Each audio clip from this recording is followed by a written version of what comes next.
Hi all, it's great to see you. So now we'll go on to the application itself. And remember, whilst you're applying, please don't hesitate to ask me or the team if you have any further questions or you need any help with your application. As you may be aware, links to the application are on our website on Apply to be a Trailblazer.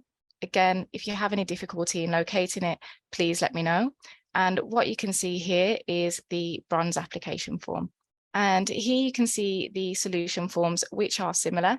And as we said, this is when you've successfully implemented one of our solutions. So what makes a good application and what are the judges looking for? I'll be going through some of the questions and there will be an opportunity to ask questions after. So the first question, what action has been taken? Please explain what action your organisation has taken in 2022 and 2023. We do appreciate that the work may have begun before this, so please do reference. Next slide. And when we say action, here is sort of what we mean. So this can be any initiatives or solutions your organisation have undertaken, and these can be as or your own. It could be training or workshops that have been introduced, or a new strategic implementation, or a policy change, or events you may have held. And even further, it could be collaboration with networks or the creation of networks. And overall, any type of data collection that has inspired change. So the second question, how was this inclusive? This is a key question because it's about how action was approved by those with lived experience and how ethnically diverse colleagues endorsed that this was the case and how this was measured. And now here is what we mean by inclusivity. So did your EDI networks take part in decision-making? Have you conducted surveys? Have there been open and honest conversations where the experiences of ethnically diverse colleagues have been heard and then actioned? And were those with lived experience included in your decision-making? And if so, how did that happen? Now, third question, were there any challenges to inclusion? What challenges did you face implementing change and how were they overcome? And what we mean by challenges to inclusion is we know that change can be hard and we want to acknowledge that. And so we want to understand what you did, because changing policy, systems or processes can be easy on paper, but getting colleagues to actually adopt it can sometimes be tricky. So, did you have issues within the culture of your organization? Did individuals feel included and heard and ready for change? Did colleagues and/or leadership require training and workshops to effectively make a change? Did leadership get actively involved, or did you find it difficult to engage them? Was collecting the data a challenge? Was there a lack of trust, a need to build safe spaces before colleagues would include themselves? Or was there a lack of realization that change was even needed? Fourth question, what is the impact? So please tell us if and how meaningful impact has been made. And what we mean by that is, have you seen more participation? And that can be in networks, it could be in initiatives. Have you seen sentiments improve, higher confidence and trust, or a change to the culture of your organization? Is there progress and improvements that have been made that are supported by data, which could be recruitment or retention? Have percentages of those sharing data increased?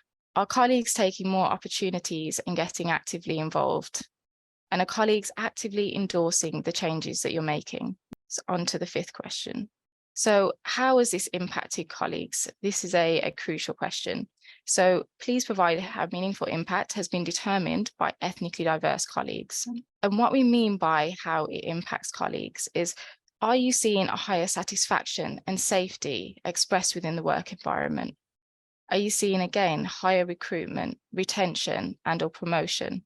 Are you seeing more visibility and participation? Are there more open conversations taking place? And are you seeing changes in behaviour and approach from allies, ethnically diverse colleagues, and/or leadership? And to the sixth question.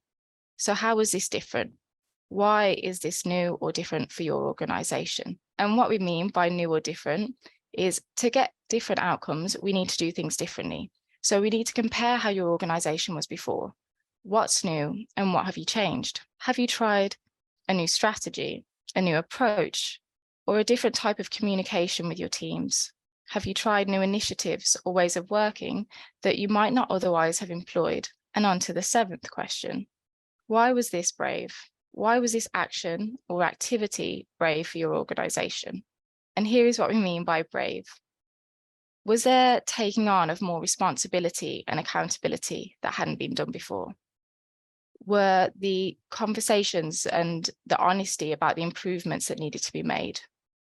How did that go? Was there difficulty there? Did you face resistance from the overall culture or within leadership? Did you face repercussion or dissatisfaction with the changes?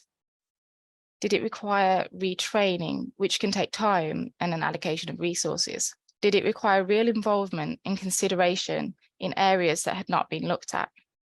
Or was it the change as a whole in changing approach or processes and changing what was done before? And what did overall, with this question, what we're looking at is, what did it take for your goals to be achieved? Have you done anything that surprised you or anything that was difficult to implement? And on to the 8th question. What are your future plans? Trailblazers is not a one-off thing. Hence, we need to know what continuous action your organization will be doing. So further action means tell us what future action has been planned. And here is what we mean by future action. How are you going to build or continue your momentum? Have you planned organizational strategies, potentially collaboration with networks or external bodies? Are you going to run further initiatives or events? Do you plan to publish data such as the ethnicity pay gap, or those participating in sharing their ethnicity data with you? Do you plan to change your recruitment processes? Are you offering further training opportunities or progression options, or changes to leadership and representation? And lastly, and most importantly, evidence. What we have found is that the key to successful applications is evidence. Our accredited panel of judges are evaluating the evidence you have provided, and so evidence in your answers is crucial. In terms of evidence, there are key things that we will be looking at. So we want to see evidence of impact, how ethnically diverse colleagues have been involved, demonstrating how their voices are being heard and supported, and how senior leadership have engaged. And you can do this by comparing it yearly, monthly. You can show surveys and anything like that.